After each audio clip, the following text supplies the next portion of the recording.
I want to thank you all for being here today. I'm really honored that so many people have come out for this talk, which, as you know, is titled Our Finest Hour, Civil War and Memory in Minnesota, I think is the full title. Now, I hope you won't be disappointed because I'm not going to be talking about the Civil War itself, but rather the way the war has been remembered. And I want to leave you with the question, was this our finest hour? And if so, why? And how did it come to hold that place? And why has it been tenaciously so closely held as kind of the center of memory of our state? It almost seems as though history began with the Civil War and everything else was prologue. So what I'm really going to be exploring with you today is how collective memory is formed. But before we can go there, I want to talk a little bit about what is history, that difference between memory and history, and how great is that difference? Because history, sometimes my students will say, well, if we just get all the facts, we'll have the most accurate history. But of course, you can't get all the facts. You can't get all the, every event, every moment has thousands of facts. And we're shaping the past as we try to resurrect it as much as possible by selecting certain facts that seem relevant more so than others. I mean, the facts today could include the color of the chairs. It could include the reason that the person sitting in the third seat in the fourth row came.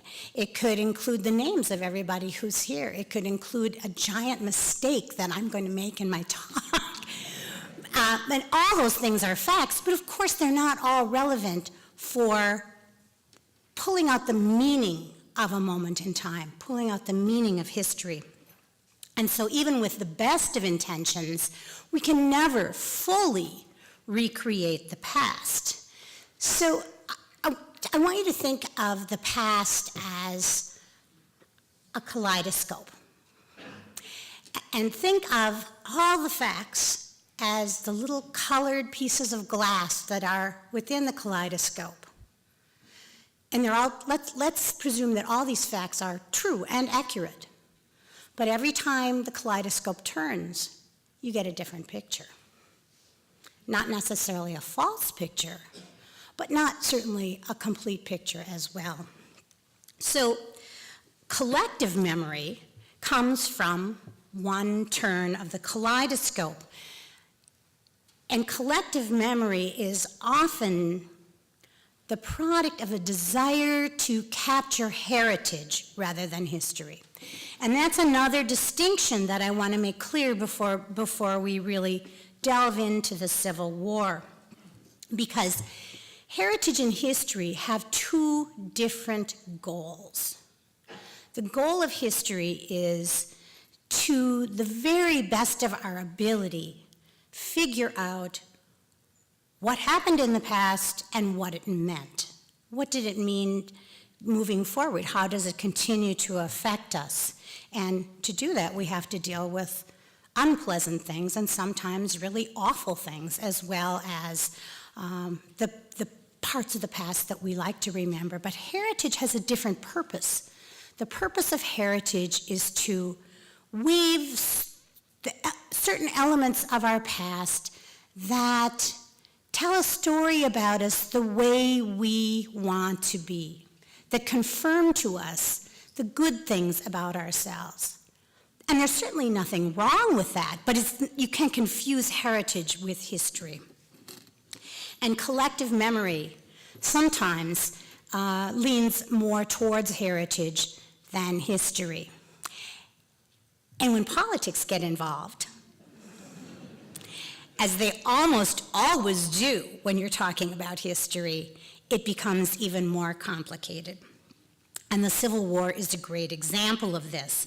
So what I want to make clear is that nothing I'm going to say today takes away from any of the elements that we prize about Minnesota's place in the war. but rather that it's not the entire story. And there's a reason why we remember it so dearly and why it's so important to us. Now, there are certain elements that we know are very true. Minnesota, and that we can be proud of, Minnesota was the first to offer volunteers after Fort Sumter was fired upon. Alexander Ramsey happened to be in Washington and rushed over to the Department of War to offer Minnesota's support. Minnesota, which had only been a state for just 3 years. Although, I will say, as Richard Moe suggests in his study of the first Minnesota, that he suspects that Ramsey may have been very willing to do this because he thought this was just a little kerfluffle that was going to be over before they'd really need any volunteers from Minnesota. But be that as it may, the fact remains Minnesota was the first. And it was also true that recruitment, that people queued up to enlist in great numbers, and there was tremendous enthusiasm to participate. And in those first months of the war, there were wonderful send-offs, like this picture at Fort Snelling of officers, and I think you can see in the background ladies and sweethearts who came out to wish the valiant soldiers well as they went off to war. So there certainly was an upsurge of patriotism. Now, it's not really clear that everybody knew exactly what they were fighting for or how long they were going to be fighting. Many young men, probably saw signing off to go off to war as a much better alternative than plowing the field for their dad or clerking in a store. But nonetheless, we did have no trouble. Minnesota had no trouble filling its quotas in those first years. We know that 24,000 Minnesotans served, fully 1/7 of our population in 1860. And certainly no one can take away from the gallant performance of our troops. As these paintings that are found in the governor's reception room at the Capitol make clear. This one is the 2nd Minnesota at Missionary Ridge, the 1st Minnesota at Gettysburg, the Battle of Nashville, and the 3rd Minnesota entering Little Rock. And there are 2 more battle paintings in the governor's anteroom. Now, I think it's significant that of the 6 massive oil paintings in the governor's reception room depicting Minnesota's history, 4 of them are Civil War battles that occurred far away from Minnesota soil. I'll say more about that later. But what's been less well remembered about the war, and I'm sure is explored fully in the exhibit upstairs, which I'm looking forward to seeing, but in the popular narrative of the war that grew up, it was much less well remembered about the lack of proper equipment, the lack of uniforms, the inept generals, and even the lack in shelter that faced recruits. Minnesota troops waited months to get actual uniforms. As you can see, this is the Lincoln Brigade of the 1st Minnesota mustering at Minneapolis, and if you look at them, they're wearing quite an array of clothing. They don't look much like the 2 fine young men who greeted us at the door when we came in. We also know that 3,000 Minnesotans lost their lives. But of course, as the narrative about the war began to be reconstructed, the horrific toll of the battlefield was less emphasized. Nor did that narrative speak much about those who were maimed in body and spirit. And these are all sick and wounded soldiers in 1862 from the 1st Minnesota. We also didn't hear very much about the fact that more than half the deaths during the Civil War were from disease rather than from battle wounds. So it was It was a horrible, grinding, awful experience. And as word trickled back to Minnesota about those horrors, which was the last war where men primarily fought in hand-to-hand combat, hacking each other apart, and as the massive losses became reported, and people began to count their loved ones among them, and as letters from home went to the front telling about crops that went unplanted, farms falling to ruin, children suffering from want without their fathers, it's hardly surprising that enthusiasm began to wane rather quickly for fighting in the war. This is Abraham Brower, and in 1865, as the war was grinding to a close, Mr. Brower, who lived in Sauk Center, wrote a heartrending letter to the governor asking to serve as a substitute for his recently drafted son. Of his 5 boys, 2 had died in service, and a third languished somewhere in a Confederate prison camp. This is Abraham Brower, Jr. He was wounded at the Battle of Tupelo and died some days later at Mobile in 1864. Mr. Brower's eldest son, who was a volunteer with the 1st Minnesota, had returned home with his constitution partly broken, as Mr. Brower described it. And 22-year-old Jacob, the last of Brower's adult sons, had already served 1 term of enlistment and now had been called up again in a supplementary draft. Brower begged the governor to take him in Jacob's stead. As he said, he's the only one of my boys left whose health and strength is left to him. So is it any wonder that enthusiasm for the war waned and that men still at home did all in their power to avoid the draft? This is 1864. This is a list of men who failed to report after being drafted. So when the war finally ground to a close, families like the Browers no doubt felt a great surge of relief, but their losses were too great and too immediate to give way to celebration. So for about 15 years following the war, all remembrance of it was suffused in sorrow and mourning. So many dead to mourn.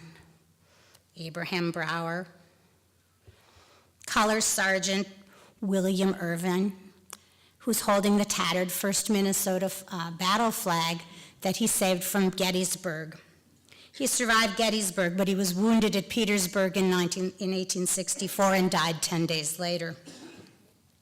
And the evidence of loss was everywhere as people walked the streets. In Corporal Benjamin Franklin, Private Charles Boardman, and Private John Beatine, who was a prisoner of war and lost a leg as well. And that's not to mention the countless others who returned seemingly intact, but somehow different, with emotional scars that today we understand as PTSD, but there was no name for that in the 19th century. So there's a national desire among ordinary people to try to put this awful time behind them and to forget about it and to go forward. Now, I think that this is quite similar to what we saw with returning vets from World War II, who only now, only in the last 10 years have really began to tell their stories. Countless soldiers came home and never wanted to talk about the war. Now, it's true that immediately after the war, there started to be accounts and memoirs that were published, but primarily those were published by generals and officers who were eager to cement their place in history. But for the common veteran and for their families, their greatest desire seems to have been to forget.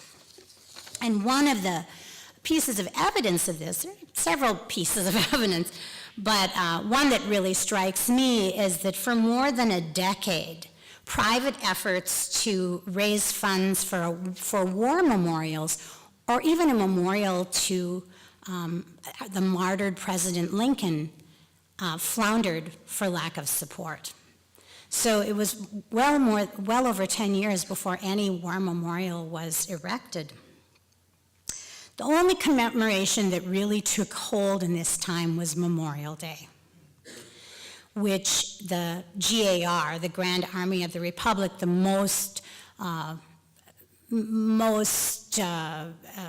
eminent of the veterans organizations, brought to national attention in 1868. Many local communities had been having Memorial Days of their own for their own local boys, and this created a national day of mourning. And immediately people were totally took this up and embraced it. But other than that mourning for the loved ones who were gone, the Civil War was not talked about very much. And in Minnesota, though the GAR was formed in 1866 in Minnesota, for years it struggled even to have enough members to call a meeting to order. Yet, by the 1880s, veterans reunions were enthusiastically attended by hundreds. This is at Lake Minnetonka in 1888. And the GAR was well on its way to becoming the most powerful lobbying group in the country and the mainstay of the Republican Party. I think you could compare the GAR in the 80s and the 90s to maybe the AARP. I mean, a really, really influential, well, they were kind of the AARP too, really influential lobbying group. And okay, now let's talk about Minnesota, because oddly enough, Minnesota, which was barely a state when the war began, deep in the western interior, far from all the fabled battles, became among the most prominent and influential of state GAR chapters. Minneapolis and St. Paul hosted national GAR encampments no less than 3 times. And of course, after 1906, it sort of the GAR had a limited life because you had to be a veteran of the Civil War to be a member of the GAR, so as time went on, the membership dwindled. But this is St. Paul in 1884. Now, when you think about how I just described how, in 1870, all people wanted to do was forget the war, things had certainly changed. So this is St. Paul in 1884. St. Paul in 1896, when school children formed a living flag to honor the veterans, and Minneapolis in 1906. This renewed interest in the Civil War really began to pick up steam around 1880. The 1870s had been a time of growth and optimism in the United States as industrialization really brought prosperity in that post-war era. But by the 1880s, the bloom was beginning to fade from the metaphorical industrial rose. Massive fortunes accumulated by a favored few opened class fissures that gave rise to a whole range of oppositional movements that really threatened elite control of politics. And for native-born Americans, it seemed like the world they knew was crumbling around them. They felt that everything had changed. So it's a cultural and a political crisis that occurs in the 1880s and builds through the 1890s. So much of this turbulence was blamed on unprecedented waves of new immigrants coming in, primarily from Southern and Eastern Europe, who filled the nation's factories and built its infrastructure. And of course, they were needed, but they weren't liked. But when you think about it, more than 5 million people arrived between 1860 and 1880. Now, even second-generation Irish and Germans, as well as old stock Americans, viewed them as alien and unassimilable, and that somehow they were a threat to the American character. There's also in this time period a sense that the Anglo-Saxon race, as race was used at that time, was somehow weakening because it was these hardy immigrants who were coming in and lifting the shovels, and they had all the muscles, and the good Anglo-Saxons were sitting behind desks with pens in their hands, getting pale and weak. So there was a fear of race suicide as well, and that these immigrants this horde of immigrants was going to take over. Now, I purposefully selected drawings for these next couple illustrations because in Minnesota, Minnesotans felt as threatened as New Yorkers, even though most immigrants who made their way here were Scandinavians in this time period, and in Minnesota never experienced the same level of social transformation that cities in the East did. And we certainly weren't a huge industrial dynamo either. We weren't a huge job magnet. But I found even in the Minnesota Union Advocate at this time, I even found articles, expressing fear about the Chinese, and there were probably 10 Chinese in Minnesota. So it's not really about the immigrants, but those fears about economic and cultural displacement are being put on the immigrants. In the 1880s also ushered in unprecedented labor unrest and an increasingly aggrieved working class who saw the top echelon making enormous fortunes while working men were being treated to more and more onerous working conditions and lower wages. Now, and so what we see is a whole range of unrest that occurs in the 1880s. And it really comes to a head at what was called the Haymarket Massacre. And what happened was, again, a drawing, because it's perception, not reality, that's important here. What set off what was called the Haymarket Massacre was a protest meeting for the 8-hour day, and someone, no one ever knew who, threw a bomb into the crowd. People were killed, and it was blamed on anarchists, foreign radicals. And so that increased this fear of foreigners to a fever pitch, and also delegitimated organized labor altogether. So now what we have is a real clash, a real clash of class here in the 1880s. So in addition to all of this, same time period, farmers across the country, but especially in the South and Midwest, are rising up in protest as well, because a series of falling crop prices and crop failures and inability to get credit is driving farmers off their farms and pushing them into tenancy. So what they called a poor people's movement took political form as the People's Party. Now, this is the actual picture because these are the people who Minnesotans saw the most of. This is a People's Party meeting in Nebraska, and they look just like the farmers who were protesting in Minnesota.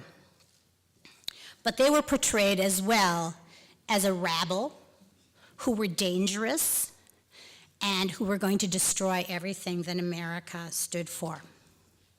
So it's unprecedented protest and disturbance in the country at this time. So many things are changing.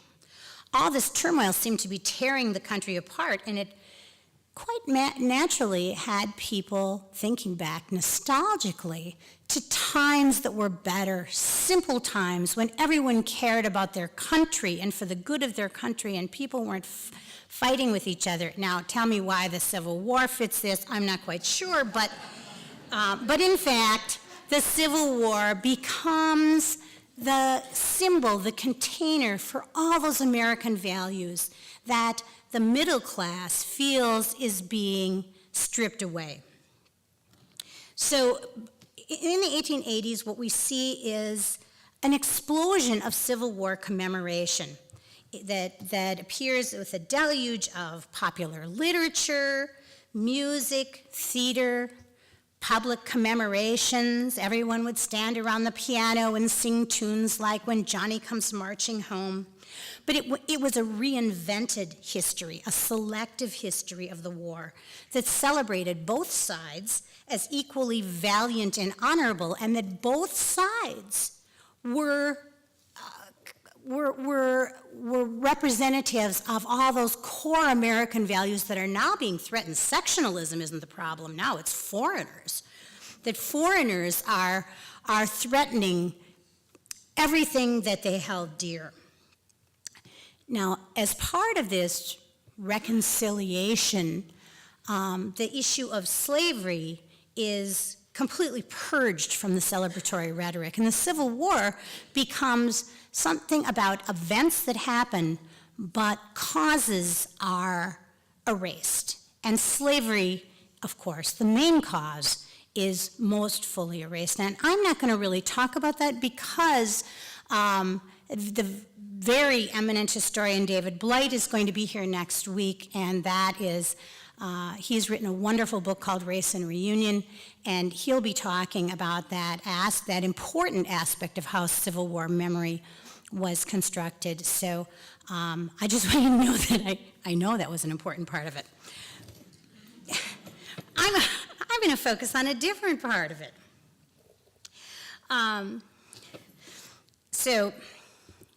But one thing that I would note, this is an issue of Century magazine, which was right in the forefront of collecting memoirs and firsthand accounts of people's experiences in the war. And if you notice, Century magazine is published in Boston, but if you notice on the cover, they all look like Danielle in gray. So, the story of the southern side of the conflict was just as appealing as the side of the northern side. So looking backward in this way was really less about the past than about creating a prescription to cure the ills of the 1880s and 1890s. It was heritage creation of the highest order, and it's the kind of thing that we do see all the time, even in the present day, with the way history is shaped to tell a particular story that we want to tell. I mean, we in the general sense, not me. And it also privileged Anglo-Americanism, which by this time, because of their service in the war, included most Irish and Germans, as well as old stock Americans.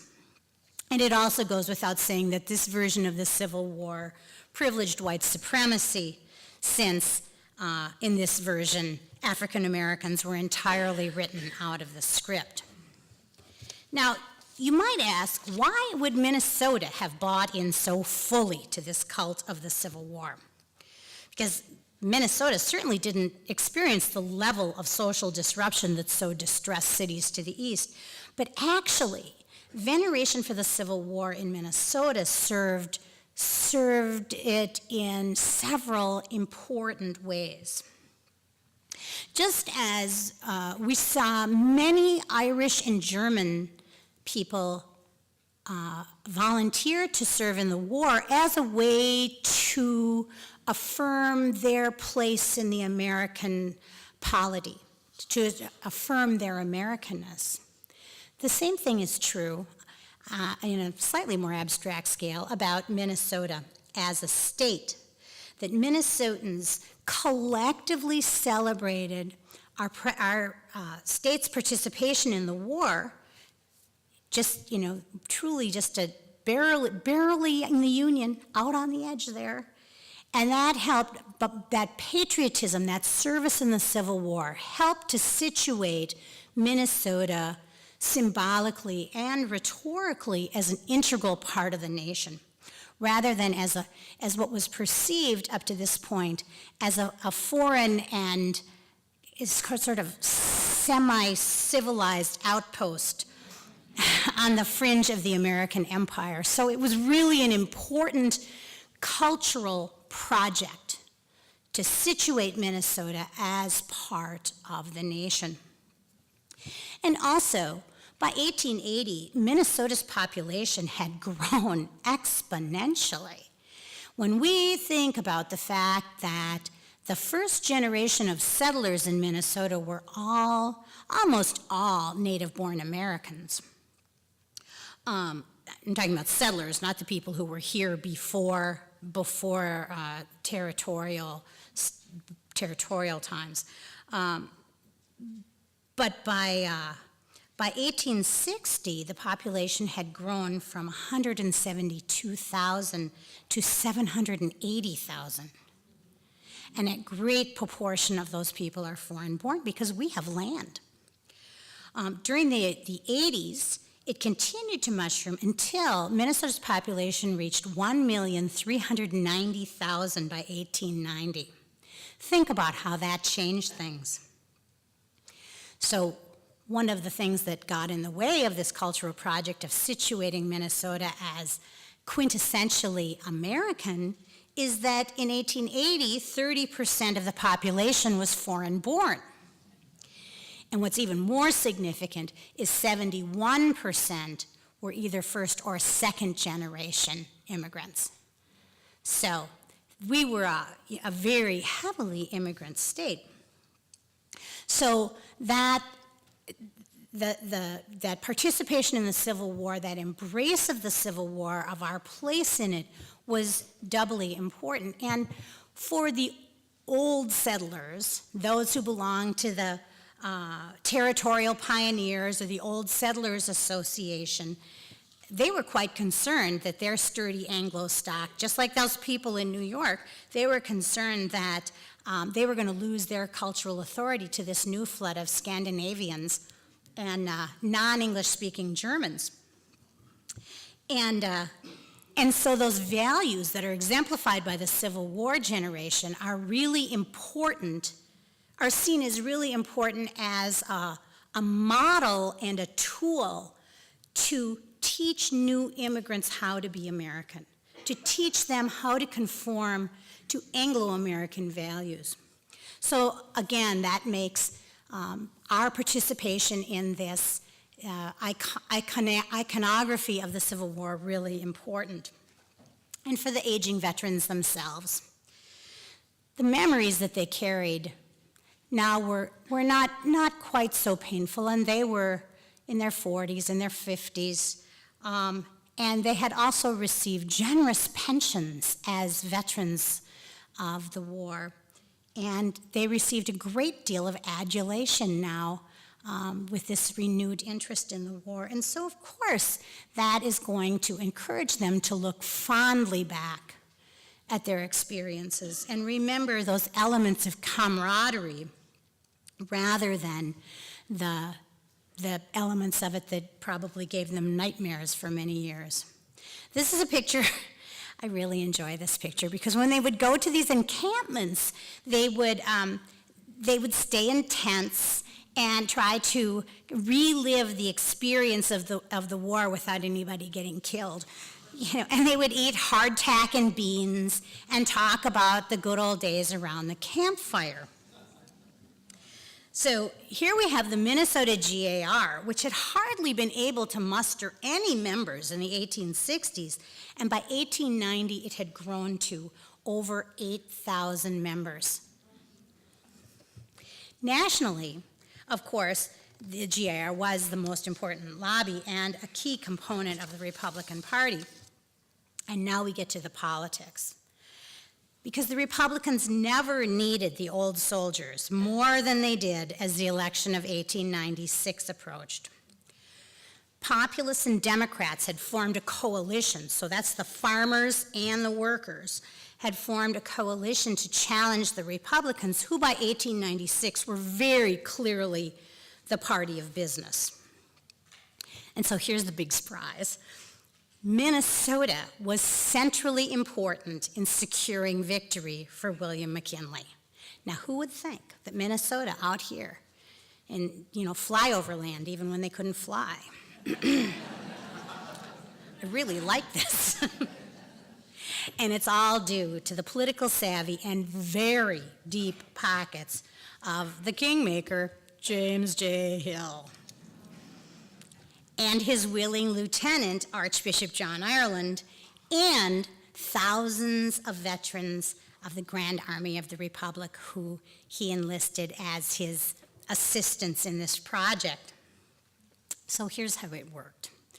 In 1893, the United States experienced a devastating economic collapse.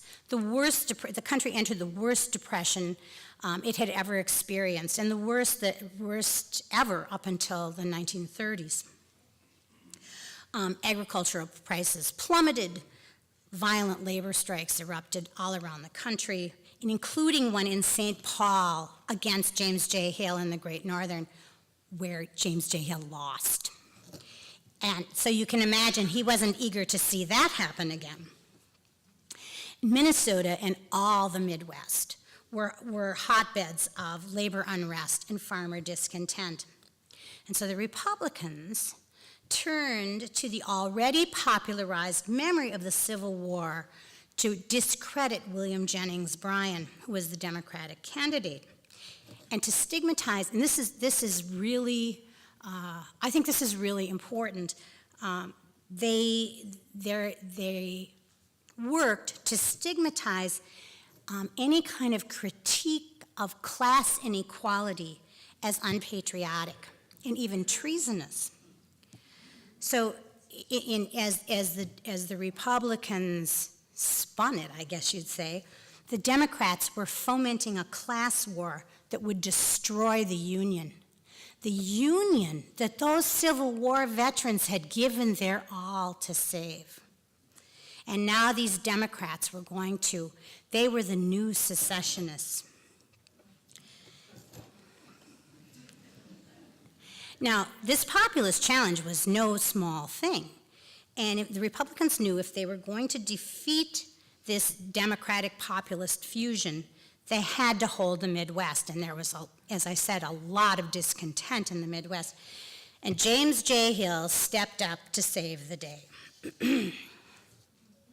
He underwrote a barnstorming tour of the Midwest on his railroad, where he enlisted Union generals to speak on behalf of McKinley. Now remember, the Civil War is already become popularized and dear to the hearts of people by 1896. And then whether Hill had a hand in this or not, I don't really know, but it was serendipitous, if it was not intentional. The GAR National Encampment was scheduled to be in St. Paul that year. And James J. Hill provided free passes for all the veterans on his railroad. And not the least of his tactics, this is truly Machiavellian, was to persuade Archbishop Ireland to pen a thundering denunciation of the Democrats. Now, Archbishop Ireland was a hyper-patriot himself. This picture is from a little later period, but I just really think it captures him. He had served as a chaplain in the Civil War and was very, very proud of his service, and he believed from the bottom of his heart that patriotism, that the Irish needed to demonstrate that they were the most patriotic, because that was a way to uplift the Catholic Irish and to get them the place that they deserved in the American polity. So I have no doubt that the Archbishop's heart was with what he wrote. I wonder if he would have done this had not James J. Hill saved him from bankruptcy a couple years earlier, and he owed him big time. But, and you know, this denunciation that he wrote was against the Democratic Party, which was the party of most Catholics in the United States, because the Republican Party was known to be anti-Catholic. So Ireland writes this letter, and he accuses the Democrats of stirring up a revolution against the United States. It is secession, he thundered, the secession of 1861, which our soldiers believed they had consigned to eternal death at Appomattox. Now, then James J. Hill takes the letter, has it bound into pamphlet form, and distributes 250,000 copies of it throughout the Midwest. Well, by the end of the campaign, the Civil War, patriotism, the Republican Party, and William McKinley were all knit into a seamless unit, and William McKinley easily won the election. Now, in Minnesota, a constructed memory of Civil War had taken its undisputed place as the defining moment in Minnesota's history. All these things brought it together, but it was a selective, collective memory of the past.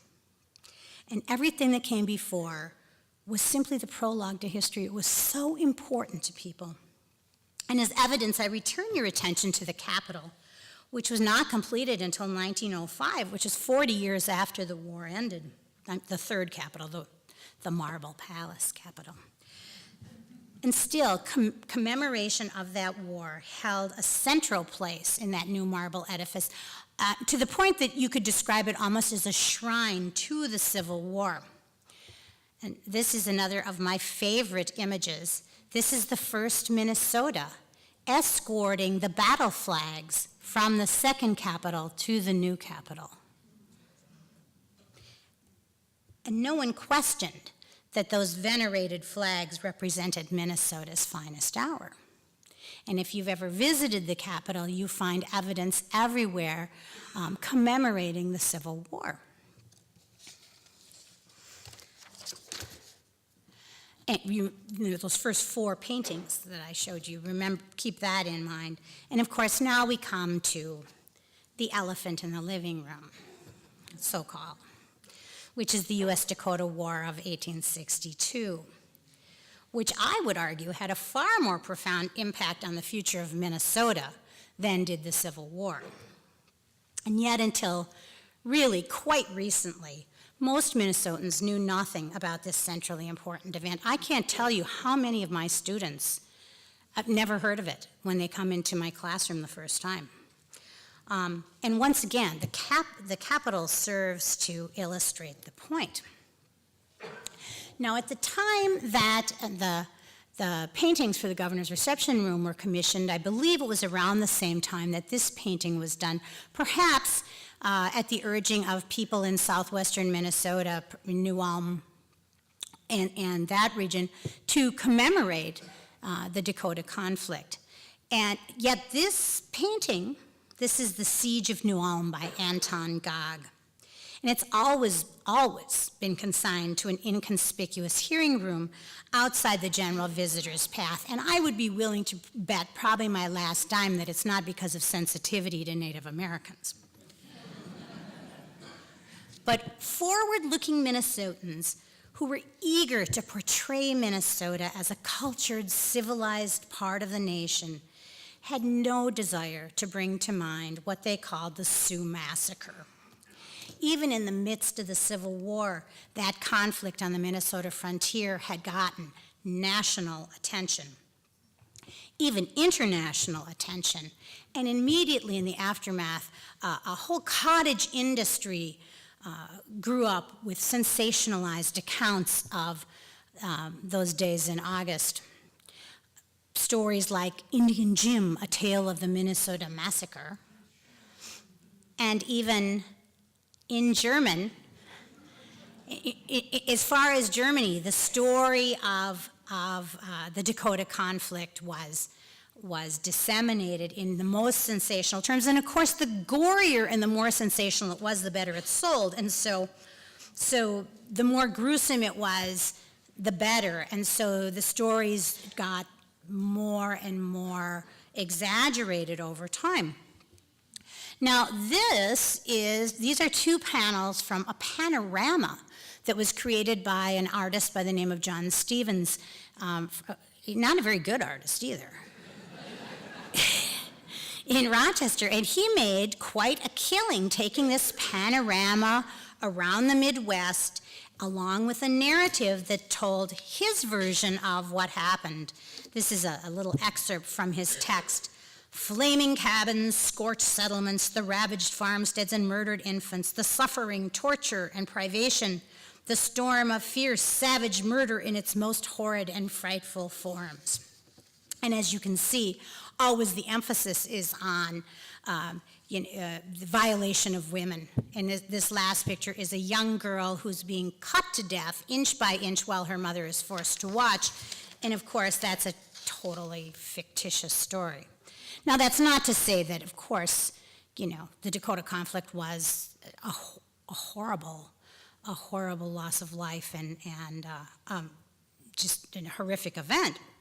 But the panorama, here's why I talk about the panorama today, is that while it played to pack houses around the Midwest, when it came to St. Paul, it played to an almost empty house.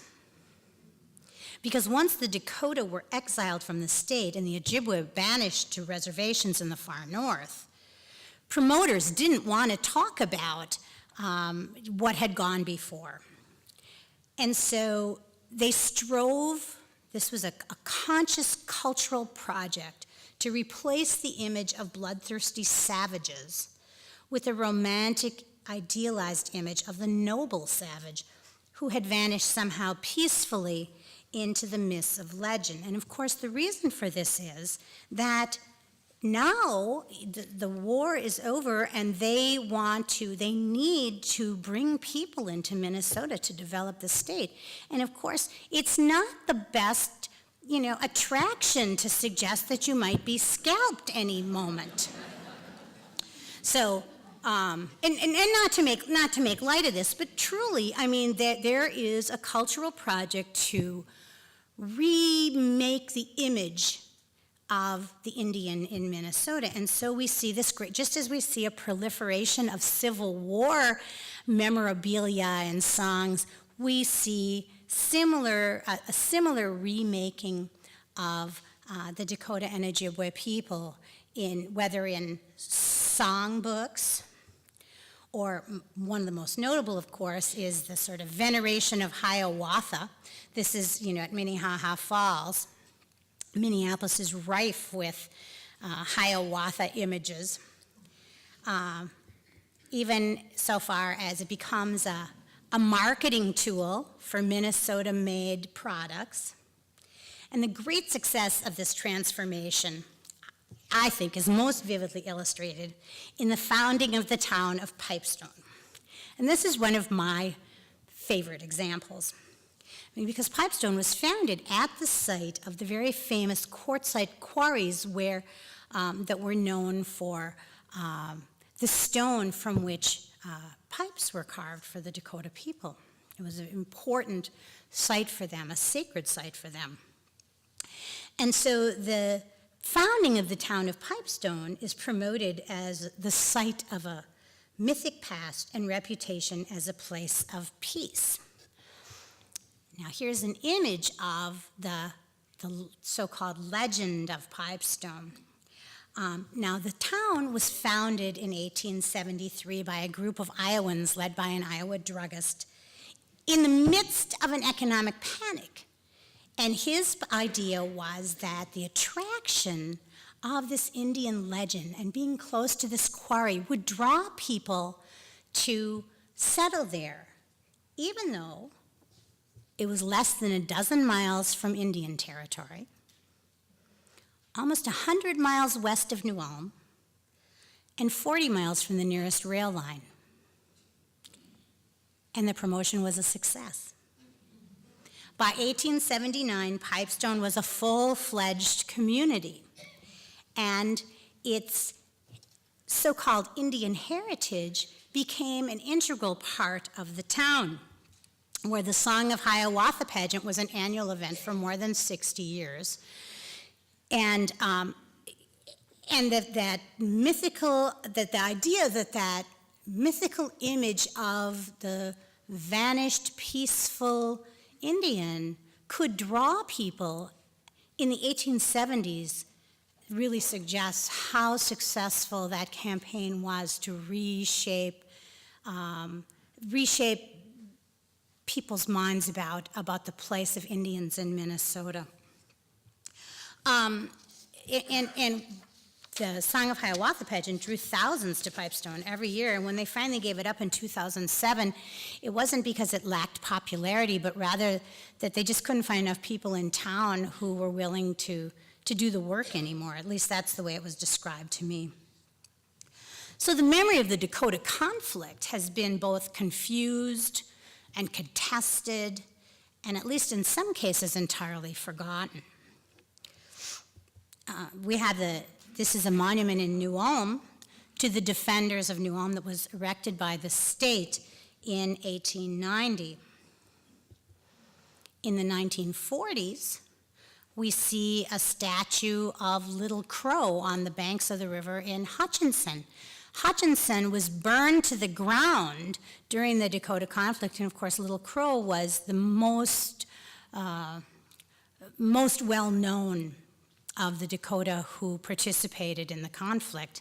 And yet, a statue of Little Crow stands at Hutchinson. Not only did the Dakota burn Hutchinson to the ground, but Little Crow was killed near Hutchinson, and his body was mutilated during the 4th of July celebration there. In Mankato, up until the 1960s, there was a very nice granite monument that said, "Here were hanged 38 Sioux Indians." And you could see it had kind of lost its glory days by the 1960s, but they certainly weren't ashamed of it then, and since then it has disappeared and no one knows where it is. And the most I think, stunning evidence of our disconnection from our past is the Little Crow Country Club, which is between New London and Spicer, which is right in the part of the state where people fled in fear of their lives. Now, personally, I have a different interpretation of Little Crow than that he was, the evil mastermind of the Dakota conflict. Nonetheless, whatever you might think of Little Crow, he seems an odd choice for the name of a country club. So we see that this is not there has been no kind of comprehensive collective memory that's been put to that holds this event together. So there's a lot of fragments here and a lot of confusion.